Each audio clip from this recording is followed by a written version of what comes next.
Kumpirmado na nga ang kumakalat na balitang hiwalay na ang dating magkarelasyon na sina Paulo Avellino at Janine Gutierrez.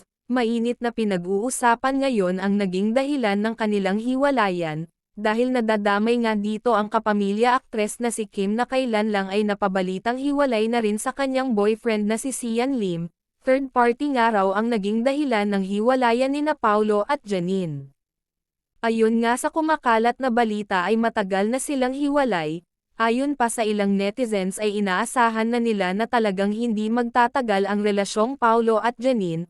Kahit nung nagsisimula pa lamang ang kanilang relasyon, batid naman ng lahat na tahimik lang si Paulo pero magaling itong magpakilig ng mga babae. Ngayon naman nga ay may kasalukuyang serye si Paulo kasama nga ang aktres na si Kim Chu na talaga namang agaw eksena ang mga ganapan. Lalo na ang kanilang mga love scene. Samantala ayon naman sa aming nakalap na balita nagsalita na si Janine Gutierrez ayon sa isyo na third party ang dahilan ng hiwalayan nila ng boyfriend niyang si Paulo. Ayon pa kay Janine totoo daw ang mga lumalabas na balita na hiwalay na sila ngayon ni Paulo at matagal-tagal na rin daw. Okay naman na daw siya ngayon at sana daw ay matapos na ang usap-usapan tungkol sa kanila. Pero nang tanungin siya kung si Kim Chu ba ang ipinalit sa kanya ni Paulo isang tipid na ngiti lang ang isinagot niya.